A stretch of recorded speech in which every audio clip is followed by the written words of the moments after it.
Parents, I was going to say it's so nice to see you, but I don't see you because you're all on here as attendees, and that's one of the interesting things about holding a webinar. But I'm so glad you could join us tonight.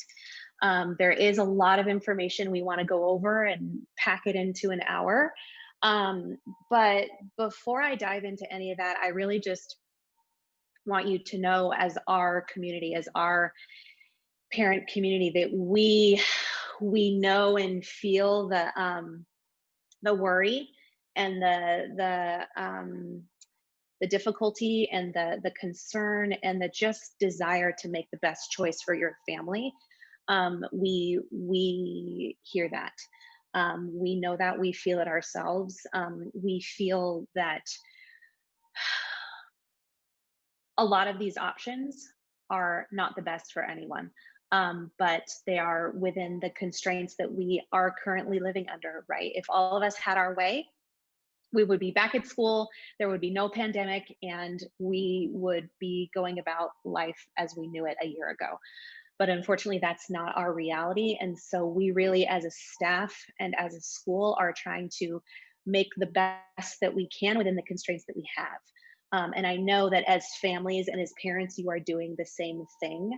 And so I just applaud you, period, for having done that since March, and for continuing to change and adjust along with us and to continue to ask questions and ask for more information. My goal for us this week is to really give you all of that information and to create spaces for you to ask those questions that you have in order to get clarification and make the best choice you can for your family. So I just wanted to get that out in the front right now. We've got a lot of logistics, a lot of things to chat through. You're going to have a lot of questions, but I really want you to know Ms. Curry and I and all of our staff are here for you and here with you. A lot of our staff are also parents in the district or at our school. So we are really working this out together. There is a reason we chose Washington Strong as our kind of go-to phrase for the year, because we feel like we as Washington together are stronger than we are separate. So I wanted you just all to hear that from me this evening before we get into some of our details, okay? Ms. Curry will be dropping some links and things into the chat as the evening goes on.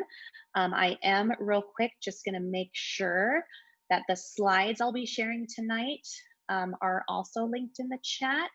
So I'm going to drop that link in real quick so that you can follow along if you'd like with the things that we'll be sharing, because I really want you to make sure that you have access to this at a later time if you want it, or also I typically build in links so that you can have those later as well. And also so that you know this is being recorded, and as soon as it's uploaded into my cloud, I'll have it posted and ready to go for anybody else who wasn't able tonight to watch and listen to, because I see we have maybe 60 or so parents here tonight. So you'll be able to have access to this later, or any of your friends who couldn't come, let them know this recording will be available. So with that, let's jump into our slides for the evening. I'm going to keep my view this way because otherwise it takes over my screen in a really strange way, and I don't want that to happen. So thanks for joining us tonight to chat about hybrid and distance learning. I really wanted to start with seeing our parent communication timeline across the district. So the last 2 weeks, we've been communicating as much information to you as possible. And even about an hour ago, you got another longer piece of communication from me, our hybrid learning plan for Washington School that contains a lot of the details and information that many of you have been asking about. Ms. Curry can link that in the chat. We've got the English and the Spanish version. And so all that communication has been happening over the past 2 weeks in order to, this week, allow parents and families to make their choice. We're calling it Select a Program. So essentially choosing on January 19th, do you want your children to return to school in a hybrid model? or to continue with distance learning. Okay. So that message to parents went out, gosh, I think it was like half an hour ago. So you received the survey through Parent Square about a half an hour, maybe an hour ago. We as a staff will be doing a lot of work to follow up with families we don't hear from, so we can get as much accurate data as possible, because that information will then help us with our planning. So that is all happening this week. You have through Friday to respond to the survey and choose. If a family does not respond to the survey at all, we will follow up. We will be making phone calls and helping figure out, did someone not receive it? Do they not have access to Parent Square? Is there a tech thing? Do we need to give them a paper version? Providing those kinds of access, because we recognize that not everyone has good access to the way that our resources typically get sent out. But we also want to make sure that you have the space and time to ask questions. So I'll tell you a little bit more at the end how you'll be able to ask more questions this week if you have them. But if a family does not respond at all, their child or children will be defaulted to attending school in the hybrid program. So that would be coming to school 2 days a week and learning from home 3 days a week. So that will be the default choice if a family does not respond at all. So again, we want to make sure that we get in touch with everybody, because if that's not what they want, we don't want them to be funneled into that program. Next week, November 12th and 13th, which remember, November 11th, Wednesday, is no school for Veterans Day. So on the 12th and 13th, all families will get a follow-up message that basically says, it'll sound nicer than this, but basically says, hey, last week you chose hybrid learning, or last week you chose distance learning. Are you sure? Let's confirm. So you'll have the option at that point to confirm that's what your choice is, or to change your mind. And again, you will have had opportunities before then to ask more questions and ask for clarification if you need it. Because we recognize this is a big choice. This is a big decision, asking you to decide for the rest of the school year how your child will be learning with us. Okay, so then we'll take 2-3 weeks after that to build our groups and our schedules. And then in December, the week before winter break, you as a family will receive the information about how your child will be learning based on your choice, and then based on the planning that we've done. And then in January, leading up to the 19th return to school, we'll be conducting parent and student orientation. So in other words, parents and students, you'll have the opportunity to come onto campus in small groups and learn and see along with us, what's it going to be like for drop off? What's it going to be like for pickup? How do I walk down the hallway and keep spaced? Where is lunch going to be happening? We want students to have, and you to have that opportunity to learn it first, so that coming on the 19th or the 20th, depending on your cohort, will be less anxiety ridden, because you'll know what to expect more. Okay, so I really wanted you to kind of understand this is where we are and where we're going, but again, we want to have built-in opportunities for you to ask questions all along the way. Okay, so with that, tonight we really want to go into detail with our hybrid learning model, and then also some with the distance learning model. So overall for both of them, though, we have some really specific health and safety principles that have been adopted by our school, but also across our district in alignment with Santa Barbara public health recommendations. So those are specific ones for Washington, are linked in a document here on this slide. And I also shared it a couple of weeks ago in Parent Square, and Miss Curry can drop the link for the health and safety guidelines. Again, they're in English and Spanish always, into the chat right now in case you want that for yourself.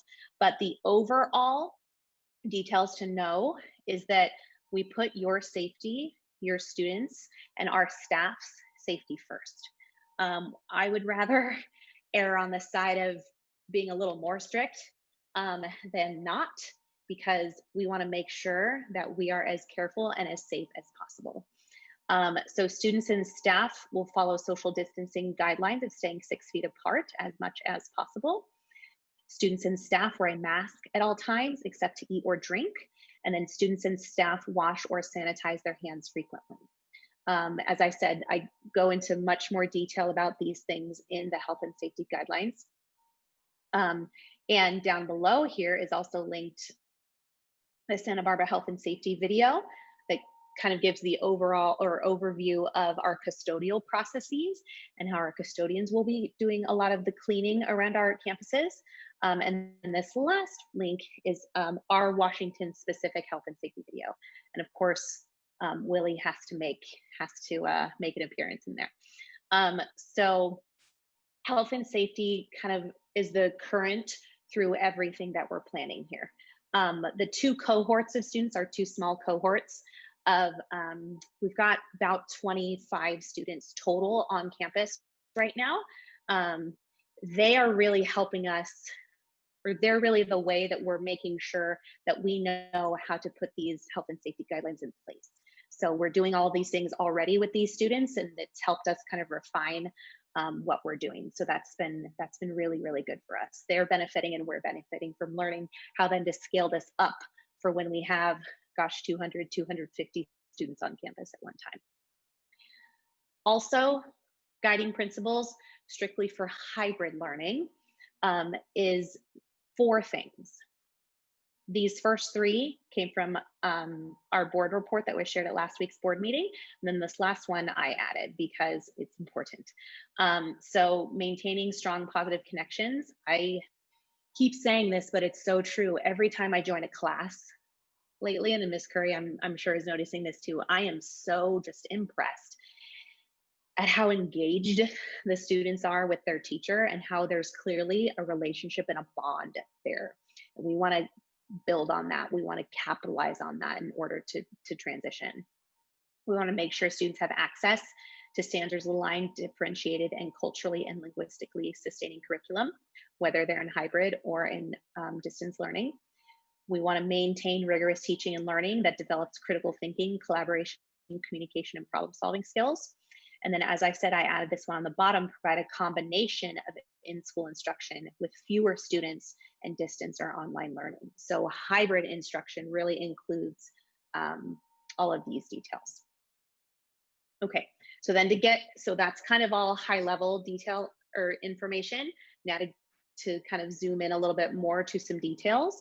Hybrid learning will mean 2 days of in-person instruction on either Monday, Thursday, if a student is in cohort A, or Tuesday, Friday, if a student is in cohort B, and I'll get into cohorts in a minute. Wednesdays will be everybody at home learning online, just like right now with their teacher from 8:30 to 11. 8:30 will be the start time for everybody every day because all students will have a morning meeting with their teacher and the rest of their class every day, whether they're at home or in class. 8:30 to 8:45, maybe 9, depending on the day. It might go a little bit long, but that will be the Wednesday time. Wednesday will end at 11 instead of the 12 o'clock cutoff for some of our classes right now, because our teachers will be using that time and then into the afternoon for their planning, for their preparation, for meeting with their teams. And it's also making up some of the prep time that teachers got by having specials push into their regular school day, because now specials will push into the students' asynchronous day. And again, I'll get into that in just a minute. So students will be online with their teachers 8:30 to 11 every Wednesday. And then on the 2 days students are not at school, the other 2 days students are not at school, they'll have 2 days worth of remote learning with specials instruction and possible intervention. So again, students will be learning from home those 2 days and will have the potential of push-in class from their specials teachers, or some students may be working with an intervention teacher and so have work on those days with an intervention teacher. Potentially our students with special needs may have support from their specialized academic instructors on those days. So students will have multiple chances for check-ins with an adult, even though they're learning from home. Down here below, I did want to let you know that part of the survey process, when you respond to the survey this week, and when all that data is aggregated by our ETS department, they will actually build the first version of our cohorts based on siblings, excuse me, based on siblings.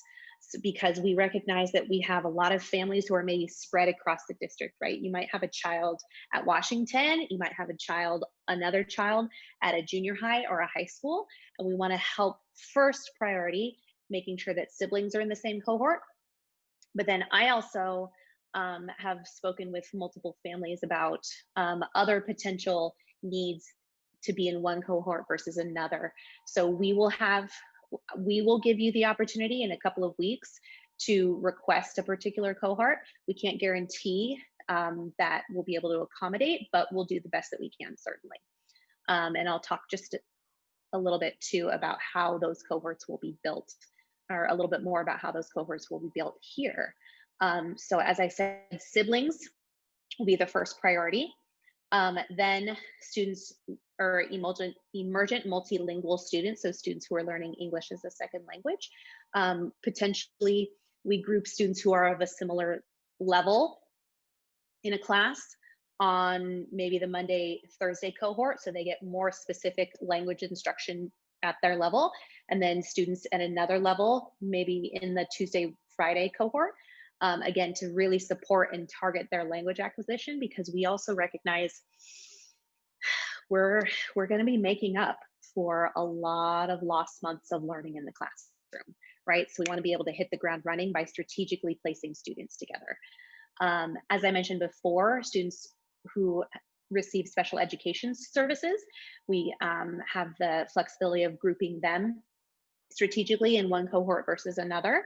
As I mentioned too, intervention needs, family scheduling needs potentially, and then if we have access to after school care programs, which we don't know yet. We don't know if we will have RAP, or if our kinder and first grade program will be available, or even if Girls Inc. or Boys and Girls Club will be able to provide after school care. We don't, those decisions have not been made yet or are not guaranteed yet, but there is the potential when we build cohorts, if we have that information, we could build students together for that.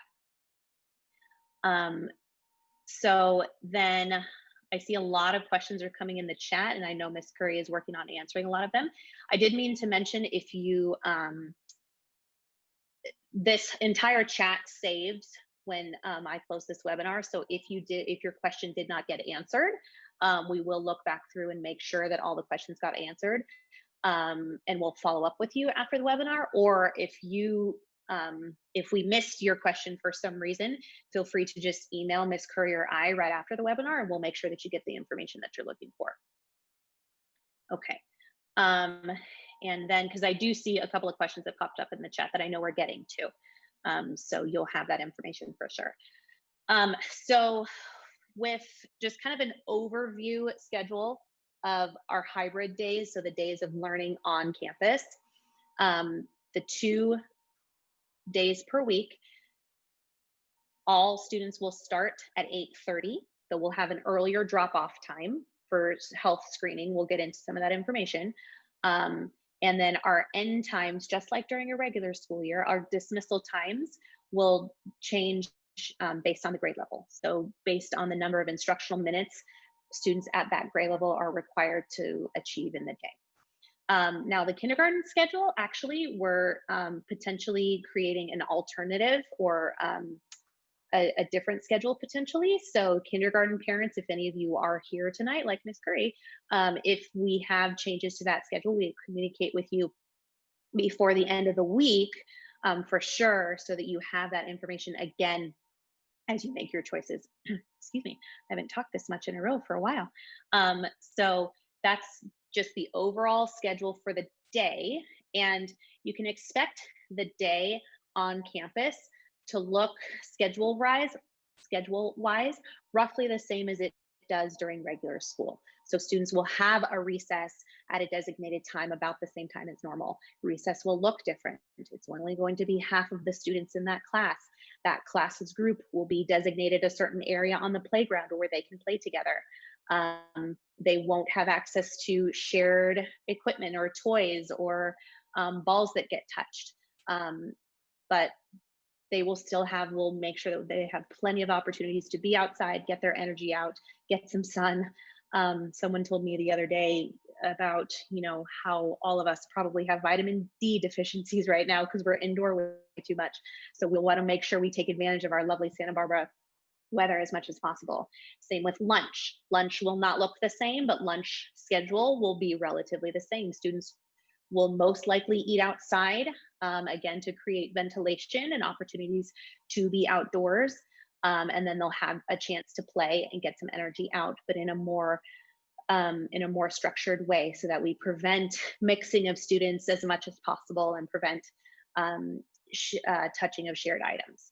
So schedule wise will be relatively the same, but the way that everything is executed will be a lot different because of our health and safety constraints.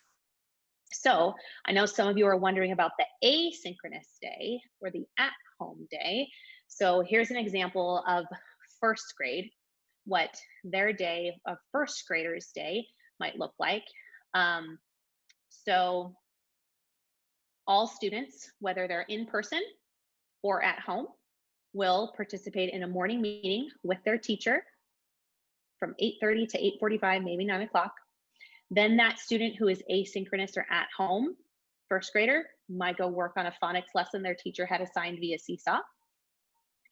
Then at 9 o'clock, they might have 2 special sections back to back, a 30-minute art session and a 30-minute music session back to back. They would only have one Zoom login, and the art and music teacher would join the same session. So again, our little guys, we know getting them onto one Zoom link is a challenge enough, much less 2.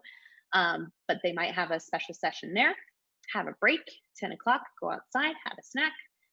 When they come back in, they might watch a writing video that their teacher had uploaded for them and then do some writing practice right afterward. Then they might have another little break. And then, I don't know if any of you, I think it's just our K through second grade classes right now have been able to work with our garden educator, Mr. Keith. He's amazing. And so a first grade class might have a push-in garden lesson. They can log into Mr. Keith's Zoom and learn about what's happening in the garden. And then they would be done at 12. So our asynchronous day schedule will follow basically the same schedule as students' distance learning schedule right now. A fifth grader who's learning from home on any particular day, excuse me, would have the same kind of start, morning meeting with the rest of that student's class, everybody who's at home and in class. Then that student might watch a math video that their teacher had uploaded and do some math practice right afterward. And then they might take a little break, go outside, use the restroom, have a snack. Then that student might have their specials sections for the day, PE for half an hour and STEM for half an hour. Then they might take another break. Then they might have a social emotional learning lesson with one of our CALM counselors. And actually our CALM counselors have already been doing a lot of these lessons, particularly in 6th grade. But things like, gosh, I don't remember one of the topics they were just going over, but friendship skills or patience, or, just some really good skills that our students, all of us, need to learn and practice. So 5th grader might have a session as a whole group. This doesn't mean individual counseling. This means just an opportunity to learn some kind of interpersonal skill along with our counselors. Then that student might have lunch. Then after lunch, because this student is a 5th grader, has an after lunch session, would watch an asynchronous science video and complete a lesson and then be done by 1:40 in the afternoon. So that's an example of an at-home day for a student who is in the hybrid learning plan. So all of this instruction that the student is following, the math lesson, the math practice, the science lesson, reading would have been on the other day perhaps, all of that content will have been planned by that student's teacher. So the day before, when the student was on campus with their teacher, the teacher probably would have taught something beforehand for the student to know, so that when they're at home and working more on their own, they have that information or can go back and watch the video in order to be more successful with the learning on their own. And we build in these other opportunities in the day to have time with other adults who care about our kids and who have other things and other enriching opportunities for them. Then with the distance learning cohort, or the group that's staying completely at home, um, that group, again, is based on family choice. But if a family chooses that they want their child to learn or to continue in distance learning, similar to what is happening right now, that family has the option to do so. That learning will look much like what it does right now. So a very similar schedule to what your students are following in distance learning right now, very similar, where that group will engage in instruction with this other students in their class synchronously, so be online on Zoom at the same time as other students in their class for instruction, and then do some of their learning or some of their time work on their own. With cohort C, though, those students will not be with their regular classroom teacher. When I say regular classroom teacher, I guess I mean the teacher they have been with thus far, because that teacher will be in the hybrid learning program. So it's essentially choosing to have your child in the distance learning program means that child will not have the teacher they have had thus far, because we have to separate our workforce in order for teachers to specialize in one or the other. The teachers for cohort C will be those teachers who have chosen as well, for whatever personal reasons or medical reasons, that they need to be teaching, or that they need to be teaching from home. So they will then be able to support the students and families for whatever reasons that they chose are learning from home. Now, one of the big questions or concerns I know for a lot of families, and I actually look at this as a positive, but one of the big questions that I'm getting these days is, so can you guarantee if I choose hybrid learning that my child will have their same teacher? And the reason I said I see that as a positive, that so many people are asking that question, is because it tells me that our teachers have done an amazing job of connecting with your family and with your child. And I think that is just unbelievable. Um, so I also understand, though, that that then makes it harder to make this choice, because we cannot guarantee in hybrid learning that any one class will have the teacher that they have had thus far in the year.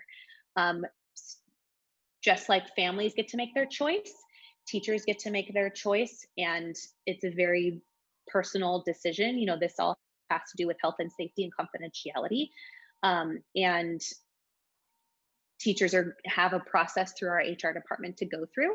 And so we want to make sure that they feel comfortable and safe in that choice, and that they don't feel pressured by parent questions, though all well intentioned, right? Because you love that teacher so much and you want to make sure that that teacher is coming back. I know. Um, but I also want to make sure that our staff, you know, as I said in the first slide, our goal is really the health and safety of both students and staff. We need the staff to be good and solid in order to help out the students. And so I want to make sure that that teachers feel safe right now in being able to make their own choices. So we really appreciate your understanding with that, and again, know that making this decision, not knowing if your child's teacher is coming back, is tough.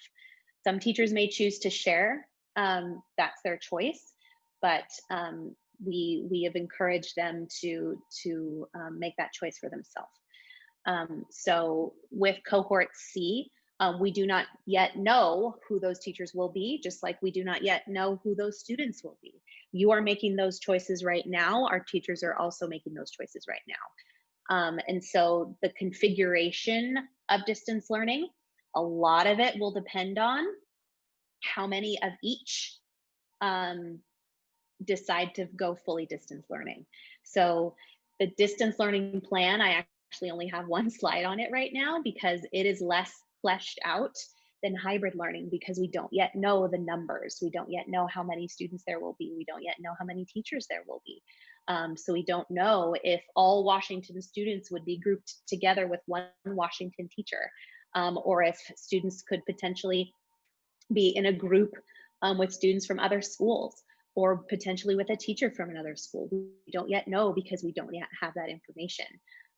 So I recognize how not having that information feels tough for decision making. Um, but again, we're working within the constraints that we have. And so we ask you to trust that we are building the best plan that we can, absolutely, with your concerns in mind.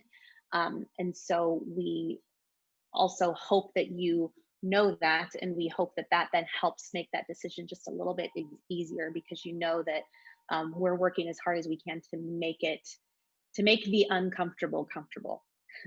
I don't think any of us are going to be most pleased with any of these options, but we want to make as much as possible the uncomfortable comfortable. So I did see real quick a couple of Q&As popped up, and I think some of them I will be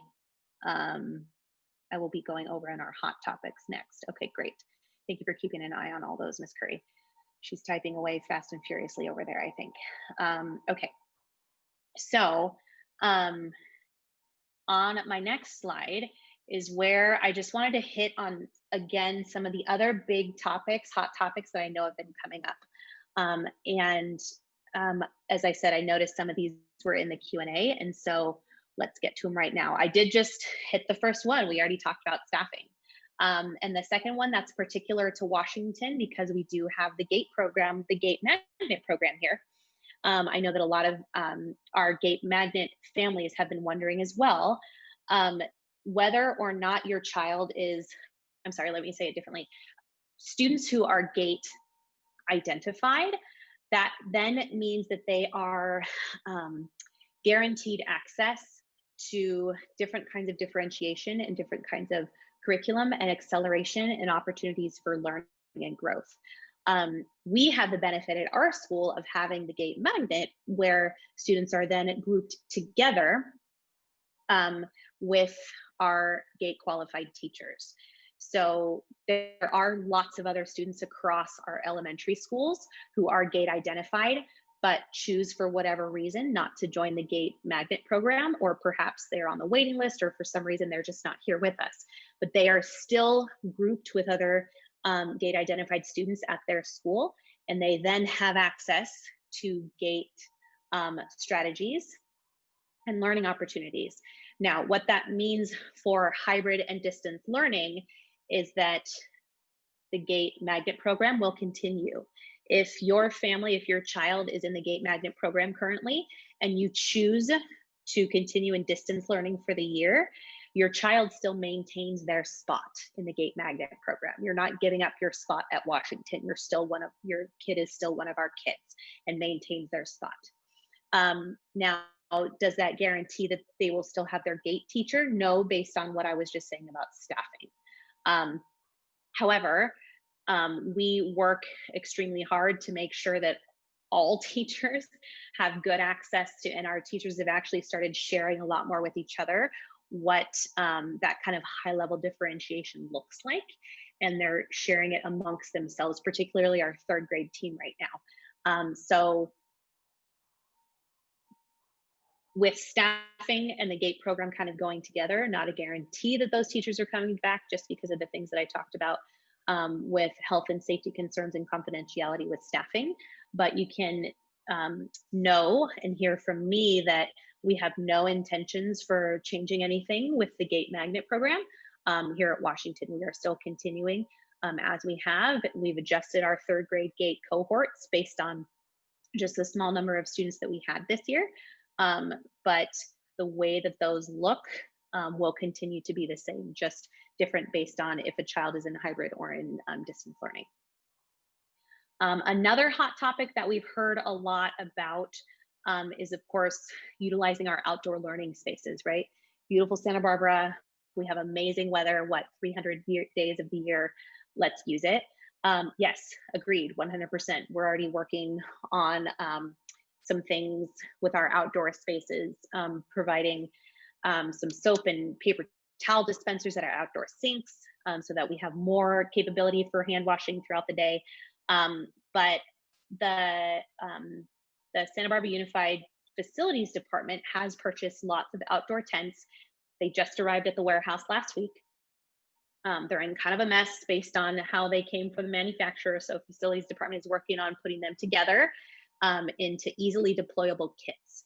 So before they bring them out and actually install them at our school, because they will be pretty permanent structures, they will walk the campus with myself and our custodian one last time to make sure that where they place them is where we want them. So we'll then be able to utilize those outdoor spaces even more. I have the hope for more tables as well, so that we have excellent space for students to work outside. So we lessen the number of kids in a room at any one point. We maintain that ventilation, and we just utilize some of our great outdoor space that is actually going to be good moving forward. Even after the pandemic has subsided, we'll be able to continue using these outdoor spaces. My intention as well is to utilize those for lunch outside. If you haven't been on campus during lunchtime, our lunch space is kind of small. So there's no way we can have the same sort of lunch procedures we've had before. That would be way too many students in one space. So I'm hoping we can utilize a lot of these outdoor spaces for our lunch as well. So we will absolutely make the most of those spaces whenever we can. Transportation has also been a big question because we have a good chunk of our students who used to get to school every day by riding the bus, and that will start again when we come back to school in the hybrid learning fashion.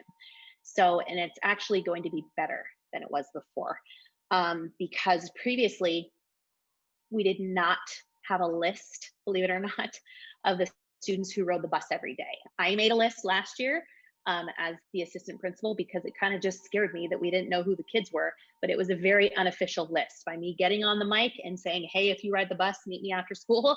And I just wrote down all their names, right? That is not a very good, safe way to have a list of kids who are going to be riding on a bus. So now we actually have a process we're going through this week to identify families and students who intend to have their child ride a bus.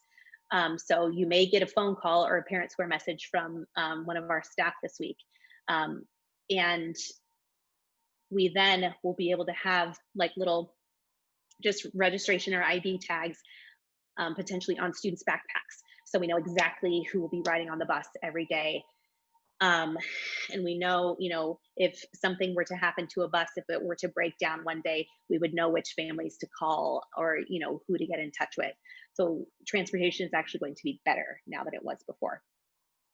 And then I did actually add on here, but I talked about it just a little bit at the beginning in the timeline with the orientations we'll be holding in January. So those will start the very first week we come back from winter break and phase up to January 19th. So again, you families and students will have the opportunity to come on campus to see what to expect, to know where you are arriving or being picked up every day, how to walk through the campus, what water fountain is available, just a lot of those logistical things. I am a huge believer in being able to see what to expect. And I believe that really helps lower our anxiety. When we can see the things that are going to happen physically with our eyes, that really helps us start to process it ourselves and start to put ourselves in that situation. So even prior to the orientations, we'll start sending out some protocol videos as well. So, how I walk through the hallway, or how I wait to be picked up, or how to maintain distance in the classroom. We'll start providing those to families as well, so that again, you and students, again, I keep thinking about, gosh, they haven't been on our campus at that point for about 10 months. And so it's not just going to be an automatic, let's welcome back in, especially because a lot of things will have changed. So we need to help them learn, slowly building up as much as possible. So those were a lot of the hot topics I anticipated. So I'm taking a quick look at the Q&A. So Mrs. Gray, Um, kind of mhm, clustering questions here on the side because there's a lot of families Great. with very similar questions. Do we want to dive into some of the questions parents have been asking? I would love that. Yeah. Perfect. Some of what you've covered, but I think we need to clarify a few points on things. So in thinking about our classroom assignments, we know that there's going to be some teachers returning in person under hybrid and others that will choose distance learning. If we could just clarify the timeline of when parents will learn whether or not their child will have their teacher, depending on what model they choose.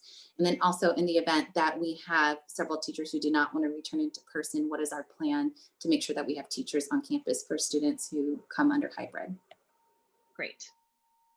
So thinking back to the communication timeline across the district, um, by the week of December 14th, district and schools provide student schedules. So families will get their students' final, the term being used, schedule, is kind of like for junior high or high school, right? For secondary, you think about getting, like, you think about the master schedule of the school, and you're going to get your student schedule.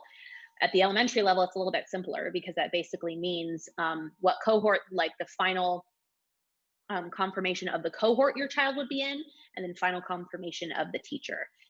Now that can change, though, because staff have the ability to request leave at any point, because their situations may change, their family situation may change.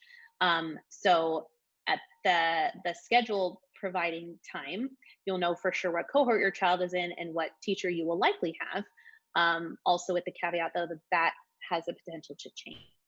What we're doing, excuse me, to make sure that we have staffing, is, I mean, we're making sure that we have staffing.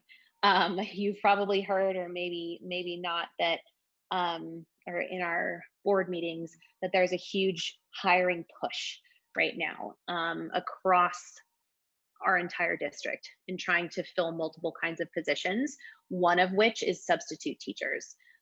So we already have two permanent distance learning subs who work with us right now, in case a teacher has to be out for whatever reason at the moment. And those two people will likely continue with us. And then there is also the hope and the plan through HR to hire two additional substitutes to continue working with us from January through the end of the school year. Now, whether or not one of those people would be assigned permanently to a class if one of our teachers decides to take a leave, that hasn't been decided yet, because we don't know who or what position would need to be filled. So again, though, what I would emphasize for families is that we have your kids' best interest at heart. I know our families want the same teacher. As I said, that makes me really happy. But we also are respectful of their personal health situations. And so we'll give you the information as soon as we can. If there has to be a change to your child's class for some reason, we'll give you that information as soon as possible. But we want you to be able to make the decision that's best for your family, and not necessarily based on staffing.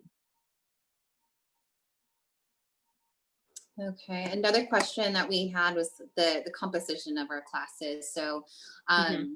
under the hybrid model, we're going to have our students into two cohorts. So the classes are going to be Hmm. split into half. We could speak to a little bit more about what's going to be the ballpark range of students in the classroom. And then also just clarifying the difference between hybrid and distance learning. You mentioned earlier about kids who maybe on distance learning might be mixed with other students at other schools, but that's not going to be Mhm. true under hybrid. It'll still be Washington students. So just talking a little Right. bit more about the composition of our classes under hybrid. Yes. Great. Okay. So hybrid basically means that all Washington kids. So we're only thinking about kids who are coming to school in person 2 days a week at Washington. Um, and so classes then will remain the same, right? So kids who are in one particular class right now would stay in that class when they come back in hybrid, potentially having lost a few students that maybe decided to stay in distance learning, right? And then of that class, we would split in half. So 50%. 50% would be in cohort A, coming to school on Monday, Thursday. 50% would be in cohort B, coming to school Tuesday, Friday. And as I talked about before, the makeup of those two cohorts is, I'll go back there. The makeup of those two cohorts, we will take multiple pieces of information into consideration, including siblings and English learning needs and special education needs in order to build those two cohorts. As far as the makeup of a class for um, distance learning, so a student whose family has chosen to remain completely at home in remote learning, like right now, the makeup of that class, we don't know yet. Will that student potentially be with students from another school? That's possible. Will that student potentially be with, maybe if this student is a third grader, is there the potential that it could be like a third and fourth grade group? Yes, because again, depending on numbers, depending on how many students or how many families choose to have their student in that style of learning. So those choices and details will be determined much more specifically once we have those numbers, once parents, again, back to our timeline, once parents have verified their choice and said, yes, this is the choice that I want to go with, then a couple weeks, about a month later, right before we go on winter break, a family, if they chose their child to be in distance learning or cohort C, would receive that confirmation information and have more understanding of like who that child's teacher would be, what would be the makeup of the class. All that information would be communicated at the same Okay. Kind of opposite ends of the spectrum here with this particular time. Hmm. question. So we have some parents interested in what is the likelihood of us returning to 5 days a week in person Hmm. instruction this current school year if things improve. Alternatively, if things don't improve in January, can parents change their mind? They originally decided, I want my child in hybrid, but now they're realizing distance learning might be more appropriate given the conditions with the pandemic in our county. Yeah. So Ms. Curry, I realized I just got distracted by looking at the Q&A. Would you mind, I shouldn't have opened it. Would you mind clarifying that question for me real quick? I apologize. Yeah, so we've got parents wanting to know what's the likelihood of us returning 5 days a week if things improve. Right. Alternatively, if things don't improve in January and a parent decides, I want hybrid, can they change their mind to distance learning if the conditions don't allow for a safe return? Okay. Thank you. Again, I apologize. I should not open the Q&A. Okay. So possibility for returning to full 5 days at school, what we all want. Um, we don't have that information right now because COVID numbers continue to change and flux even at this moment, right? Is there the possibility? Is it being discussed? Perhaps. Honestly, right now, all of our resources, at least all of mine, are being funneled into making sure that our hybrid plan and implementation is as strong and accurate as possible. Because we need to have that ready to go and done and in place before we could even think about bringing everybody back full time. So as much as I want to say, yes, we're working on it too, we're not. To be totally honest, at least I'm not. Is there a district level group that's planning for potential 5 day? I don't know because all the resources to my knowledge, that we have are funneled into making sure that hybrid goes well, because we really want to make sure we don't go the other direction, that we don't start in hybrid and then have something happen with cases and then have to shut back down again, right? I would much rather take it slow and make sure that we do this really well to maintain staff and student health and safety ultimately. Okay, so this next question is mostly geared towards our kindergarten families. And part of this question applies for all of our families, but with kindergarten, we could speak to the likelihood of the schedule being 8:30 to 2:30. Will there possibly be changes? What that will look like? Also, what will the expectation be with kindergartners using iPads? Are we envisioning them using them a lot still under hybrid? And then lastly, the playground. What will recess look like, especially for our little guys, but really for all of our students? What will be the options related to playtime and recess? Will our playground section be available? Perfect. Okay. So I'm going to go kind of backwards on those questions because it reminded me about the hybrid learning plans that I sent out via Parent Square only like 2 hours ago. It is about 11 pages long, so have fun reading. But there is a lot of specific detail in here about things like, I saw one question in the chat about like our protocols for if there did happen to be a case on campus or a student who was exposed, what are our health and safety protocols for that kind of thing. That is spelled out here in our hybrid learning plan. Miss Curry, if you could drop the links to both of those, the English and the Spanish versions, in the chat. And as I said, parents, I did send those out via Parent Square about 2 hours ago now. So there is a lot more specific detail in there as well. So that kind of touches on the recess conversation, meaning we'll have kids outside as much as possible. They will remain in their cohorts or in their groups as much as possible so that we prevent too much mixing or cross-contamination of students. They will be able to play some games, but things that do not involve any shared equipment. So like our, every school calls them different things. I used to work at a school that called the playground equipment the big toy. But the playground structures, we will have off limits because, I mean, just think about how many little hands would be touching that throughout the day. But we'll have lots of other games and things that students will be able to play outside. So that's kind of recess and lunch possibilities. Then to get to kinder specifically, the reason that I said our schedule here for kinder is subject to change is just because we are aware that bringing kindergarten students back, well, not even back to campus, because they haven't been here at all ever, for that long of a day is tough. So we are investigating the possibility of an alternate schedule of less time. Now, will we be able to do that? We don't know. That's why I said this timing is subject to change. But if you are kindergarten parents, we will communicate with you before the end of this week, before you're being asked to respond to the survey, so that you have that more specific information as we have it this week. All right, so this one's kind of a big topic that I know is outlined in our plans, but I think it's worth going into a little bit of detail with everyone. Just our response in our protocol in the event that a student or a teacher has COVID. What does that mean for closing down our classrooms, our schools, etc.? And how will parents be notified? Thank you. Okay. So with health and safety, excuse me, we will have so I'm going to back up just a little bit to a lot of just health and safety things and then get into the specific protocols.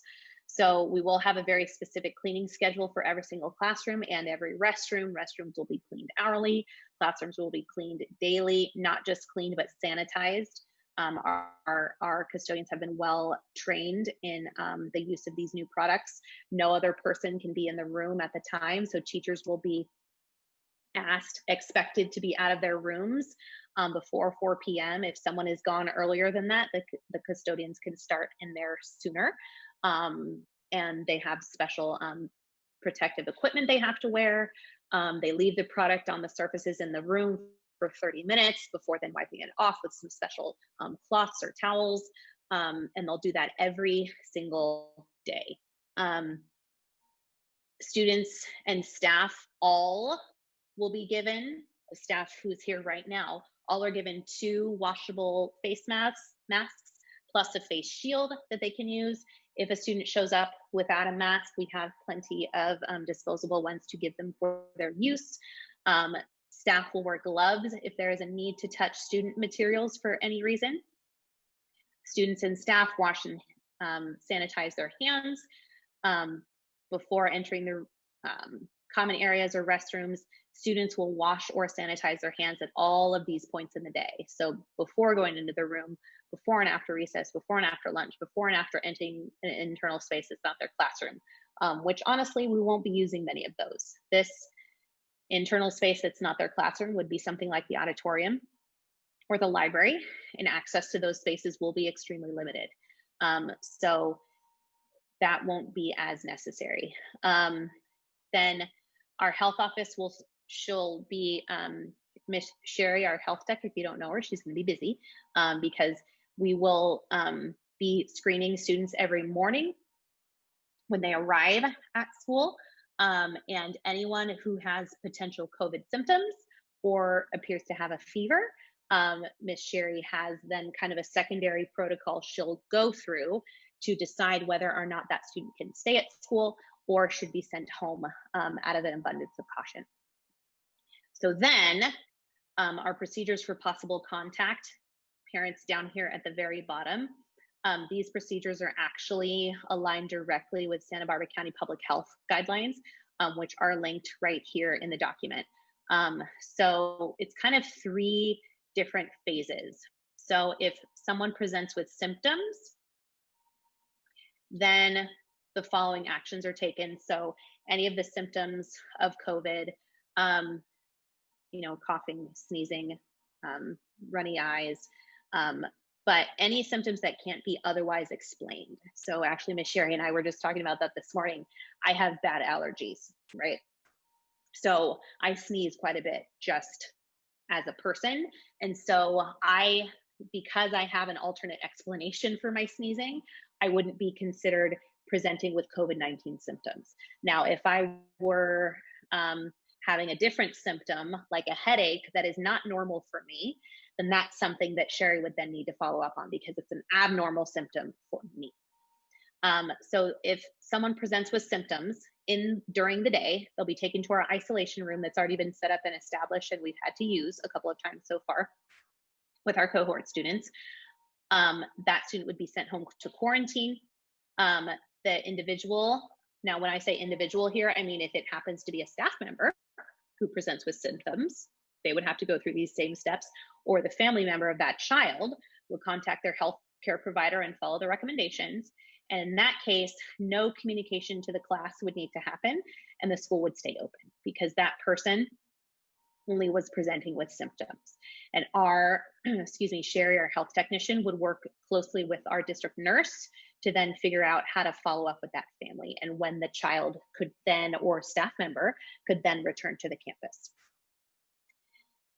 Other scenario is if a student or staff had close contact with someone who has a confirmed COVID-19 case. Again, that student or that person would be taken to the isolation room and sent home to quarantine. That quarantine will last for 14 days. Testing will be recommended, but that testing result would not shorten the quarantine period because, again, we could test you and then you still present with symptoms later because we know about the incubation period. If any symptoms arise, the individual or family must contact their medical provider. In that case, the class would be notified, but the school would remain open. The class would be notified that someone in that class had been exposed to a positive COVID-19 case. Now, in the last scenario, if a student or staff member has a confirmed COVID-19 case, that student or person or staff member would be isolated again and excluded from school until the criteria to return has been met. And that is all determined by Santa Barbara Public Health. So our district nurse would then go through all the steps and work directly with our public health department to determine contact tracing, quarantine, exposed contacts if it was determined that someone else or other individuals need to be quarantined as well. Testing would be recommended with priority given to those individuals who are also exhibiting symptoms. Even if tested, the entire class could be quarantined, need to be quarantined for the full 2 weeks. Custodial staff will ensure full disinfection and cleaning of the spaces where the individuals were. And then the school community would be notified, and potentially our school could be closed. Now that would be in the instance if there were multiple positive cases in our school community. So again, these all come from recommendations from the Santa Barbara County Public Health Department, who our district nurses are working with very, very closely. Because again, our first priority is your students' health and safety and our staff's health and safety. Okay, we have some families that are wanting to know about quarantine. Will students still have access to Zooming from home if they are needing to quarantine? And then also to add to that, in thinking about our safety protocols on the bus, just communicating what that looks like and what happens if a child shows up on the bus with symptoms. What would be our response to that? Yeah.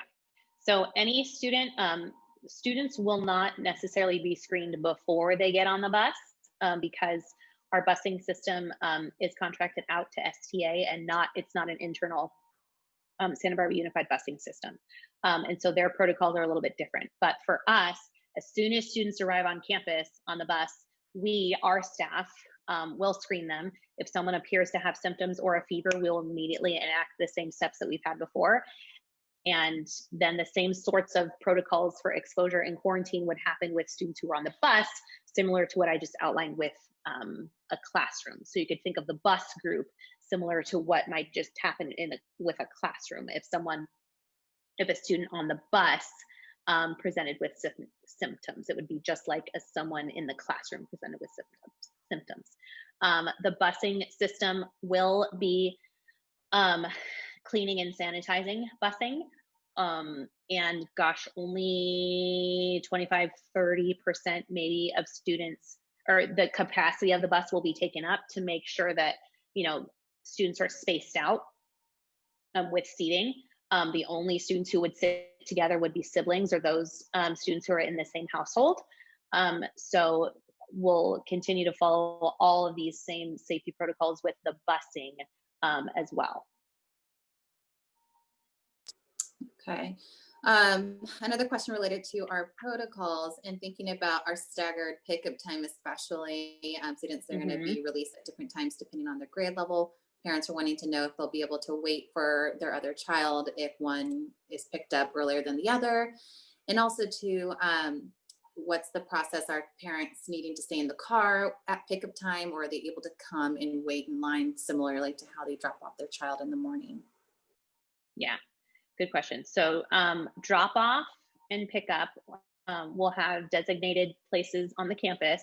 And we're actually going to have parents give feedback as far as which location they want their child or children to be dropped off or picked up, because again, it might depend on your family situation. For example, we plan to utilize our Salida del Sol gate, but that being prioritized for students or families who could walk or ride bicycles to that back gate, so we don't create a backup of traffic back there. So similar to how in a couple of weeks, I'll give parents an opportunity to provide feedback for what cohort they prefer their child to be in. You'll also be able to give feedback on a pickup or drop-off location. So in the mornings, drop-off times will be staggered. And that was in our plan here as well. However, in thinking about siblings across our school, we've decided that our drop-off times will not be determined by grade level, because I would hate for you to have to drop off one student at one time and then your other child at another time. That just does not make sense to us. So Our kindergarten drop off will probably be different because, again, I always say Kinderland is a little bit different up there. So they'll be able to utilize their own kinder gate. And then we'll have our lower campus area, our Salida del Sol gate, and our main gate areas. But two groups, or kind of two shifts at each group. It would be, we do want parents to stay with their child as much as possible before their child is dropped off, because heaven forbid their child has symptoms that we notice right there at the gate. We want that child to be able to get home as quickly as possible. If we can prevent that child from coming onto campus and having to sit somewhere in our isolation room and wait, that's just not good for that child or for anybody else then either. So we prefer, or we're going to want parents to wait with their child, but it could be, depending on the gate, it could be in the car. So driving up, you'll be able to show us the verification that you've answered the pre-screening questions at home before coming to school. And then we'll quick tape each, or the child's temperature, make sure that they're below the threshold, and then escort them onto campus. So similar with pickup in the afternoon, pickup times will be staggered, and again, also determined by area or location. Same location that students were dropped off at in the morning. So just for simplicity's sake, students who arrived at the lower campus gate in the morning will be picked up at the lower campus gate in the afternoon, despite their grade level. So just to keep those areas the same. So these student groups have not been determined yet, because we want your input as far as which drop-off location you would prefer your child or children to be dropped off at. And again, those are a lot of the procedures that when we have our orientations in January, we really want to show. And I think of it kind of like training, right? Like being able to really help everybody see specifically and learn what those procedures will look like. Okay, so going back to our hybrid model, the question about, can parents change their mind if they originally chose hybrid, but come January, they realize that they're just not comfortable with cases potentially going up?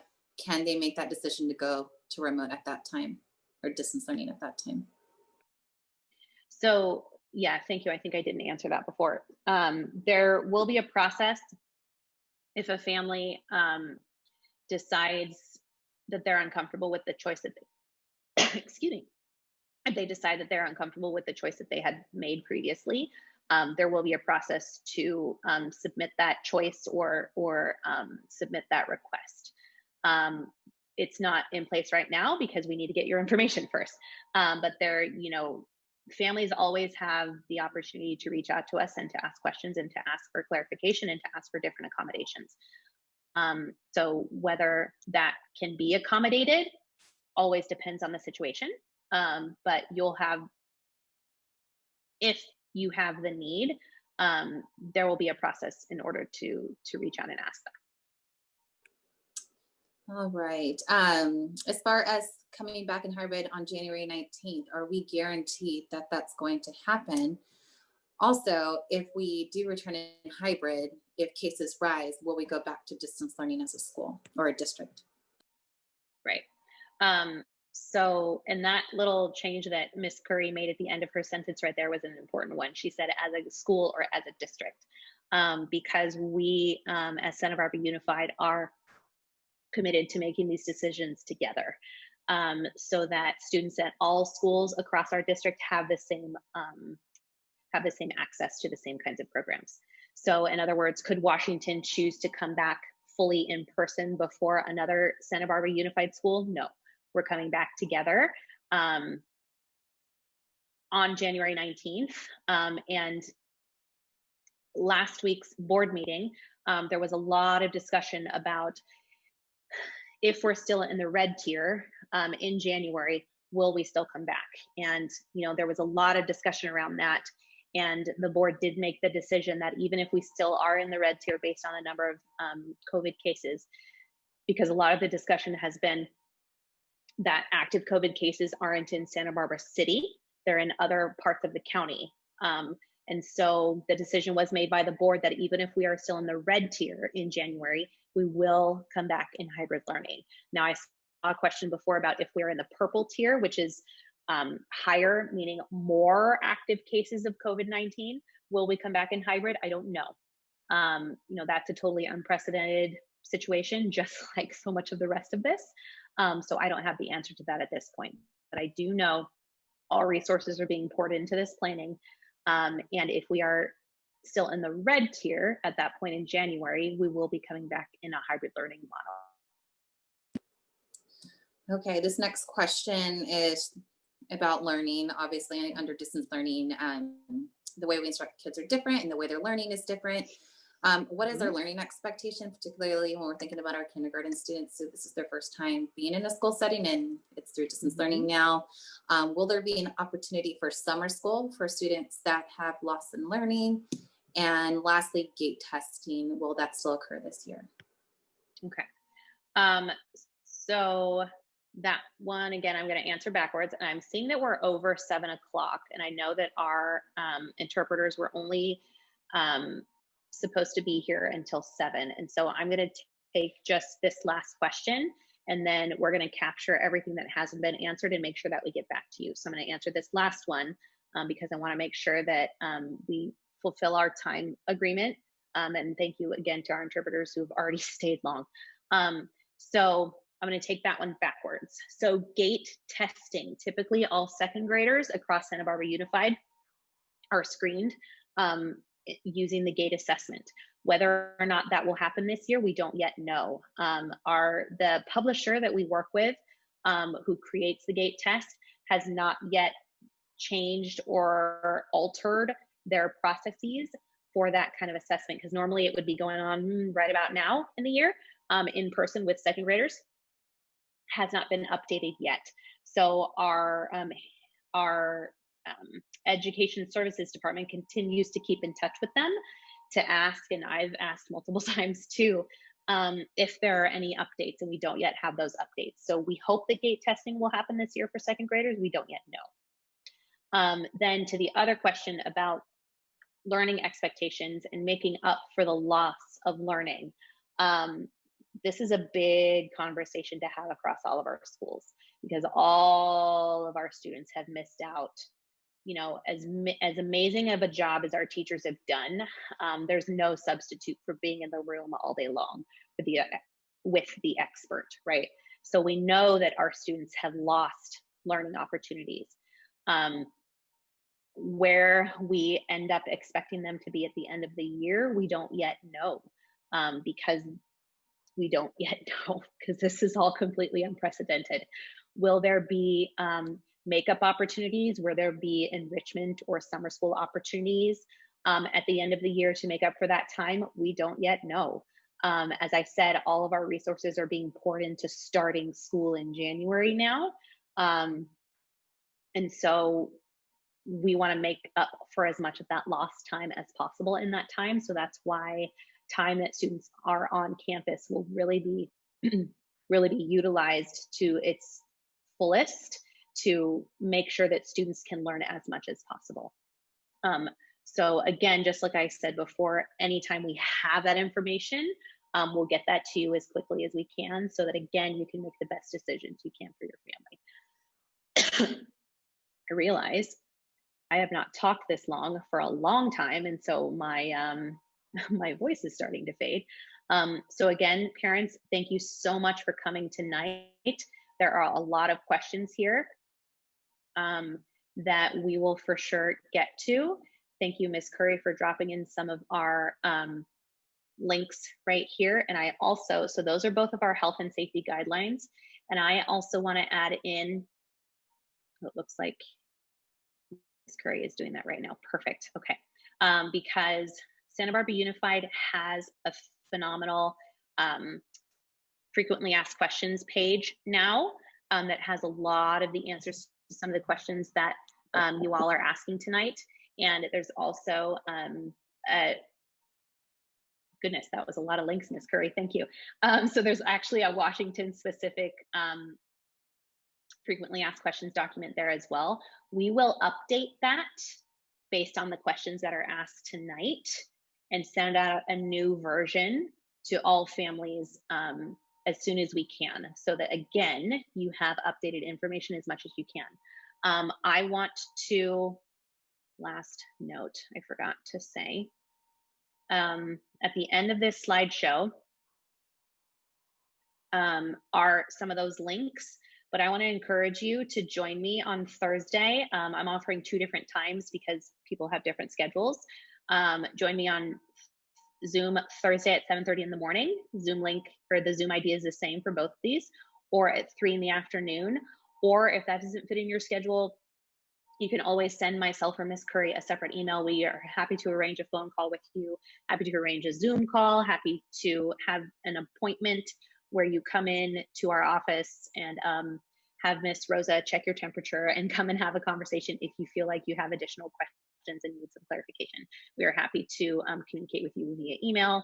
As I said, this week, I really see as our like, let's stop till you drop, get all your questions answered so you can make the best decisions that you can for your family. So with that, thank you again so much for joining us tonight. We are grabbing all of your questions right now to make sure we don't miss any of them. And we hope that you have a lovely evening. Thank you again to our interpreters and have a good rest of your night. Thank you, everyone.